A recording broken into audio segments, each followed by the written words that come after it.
நம்ம ரெடிமேட் இட்லி மாவு கலக்கிறோம் பாருங்கள், எப்படி கலக்கிறோன்னு பாருங்கள். இப்படி தான் வரும். நல்லா தண்ணி ஊற்றி எப்படி கலக்கிறோம், எந்த அளவில் கலக்கிறேங்கிறத பாருங்கள்.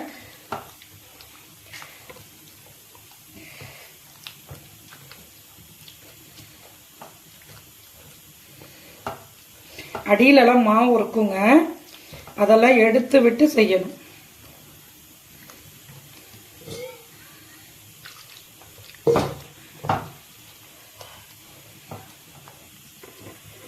இந்த பாருங்க மாவு பக்குவம். இப்போ நம்ம கலந்து வச்சுருக்கோம். நைட்டு இட்லி ஊற்றி காட்டுறேன் பாருங்கள் எப்படி இருக்குன்னு பாருங்கள். குண்டு குண்டாக அப்படியே சாஃப்டாக இருக்கும். இங்கே பாருங்கள், இட்லி ஒரு 4 இட்லி ஊற்றி வச்சுருக்கேன்.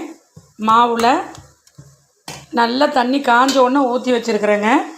இப்போ இதை மூடிடுவோம். ஒரு 1/4 மணி நேரம் இட்லி வேகணுங்க.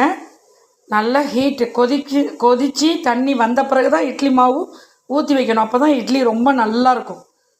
ஓகே, வெந்த பிறகு நான் உங்களுக்கு காட்டுறேன். மக்களே இங்கே பாருங்கள் இட்லி எப்படி இருக்குது பாருங்கள். மெத்துன்னு இட்லி எப்படி இருக்குது பாருங்கள். சூப்பராக இருக்கும். 5 ஸ்டார் ஹோட்டலில் சாப்பிட்ற மாதிரி இருக்கும். அருமையாக இருக்கும். வாங்குங்க, எங்களுடைய இட்லி மாவு வாங்குங்க, சமைச்சி சாப்பிடுங்க. குழந்தைகளுக்கும் கொடுக்கலாம். நல்ல ப்ராடக்ட்டு. எங்கள் ஸ்ரீ ஆர்கானிக் இட்லி மாவு மசாலாக்கள் வாங்கி பயனடையணும்னு நாங்களும் விரும்புகிறோம். எங்களுக்கு நிறைய பேர் நீங்கள் ஆதரவு கொடுக்குறீங்க, அதுக்கு ரொம்ப ரொம்ப நன்றிங்க. லைக் பண்ணுங்கள், ஷேர் பண்ணுங்கள், கமெண்ட் பண்ணுங்கள், லைவுக்கு வாங்க. ஓகே மக்களே, பாய்.